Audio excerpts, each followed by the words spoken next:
Hey there. For this, our final week in our series on Train Up a Child in the Way He Should Go, I'm actually going to talk about parenting when it's hard.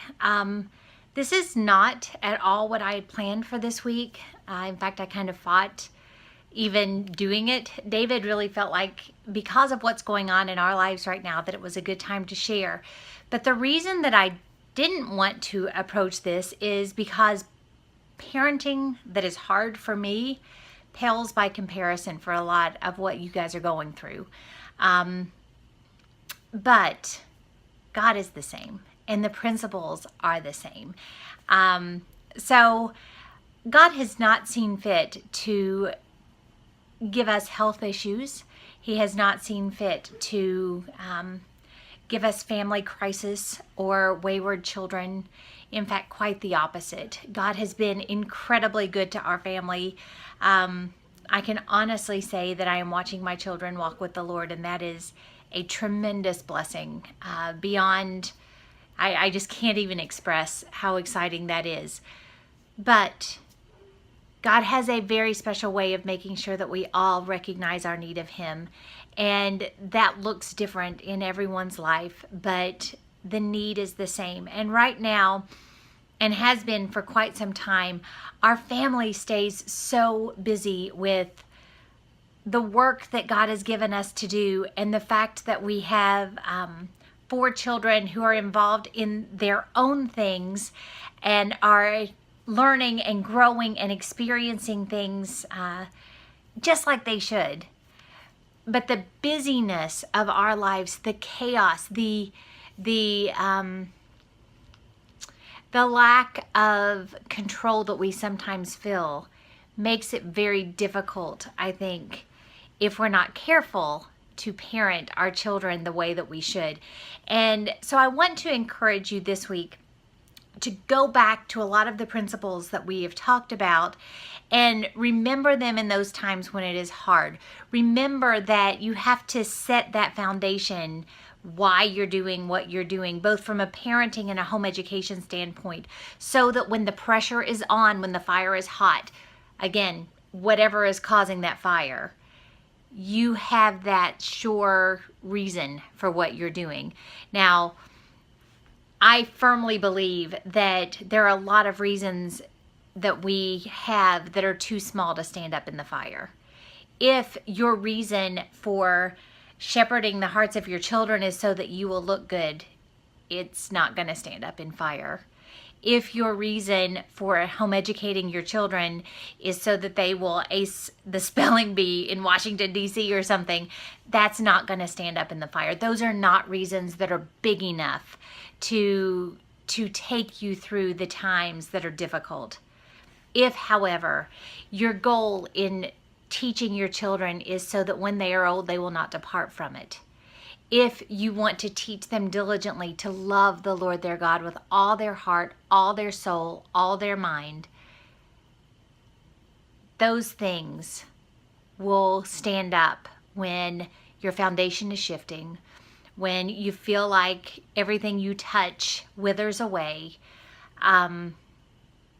Make sure that what you're doing has a big enough why, and then keep your eyes on the one, the God, who actually can equip you and who never leaves you through these times.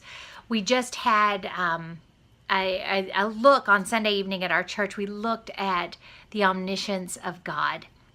And one thing that our pastor said as he was talking about that was, a lot of times we present the omniscience of God as almost something to be feared. And I was thinking as he said that, I remember when I was younger being told, you can't listen to this because God is always listening. You can't do this because God can always see. And while there's truth, God sees when you are doing wrong. God knows.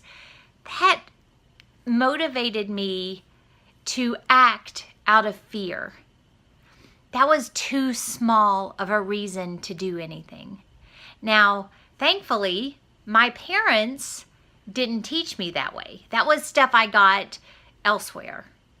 My parents taught me that I choose what I listen to, I choose what I do because I want to love and serve God, not because he's standing there with a baseball bat.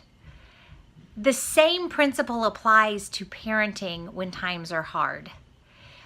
If we are doing the things for too small of a reason, if we are even doing things out of fear, if our reactions to these pressure cooker times are to react out of fear, what we get on the other side of the pressure cooker will show that our reaction was wrong, that our motives were wrong.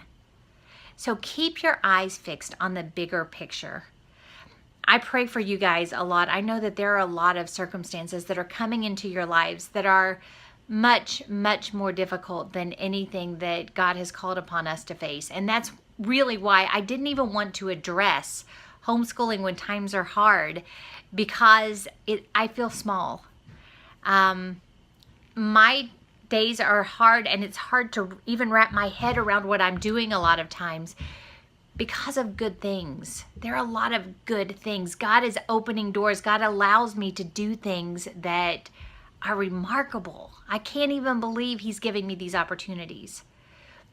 But it still puts pressure on everything else that we're doing. And it still makes me fall on my knees and recognize how much I have to rely on God. The same effect as if he were using health issues, crisis, financial, those kind of things. All of these difficulties should push us to our knees.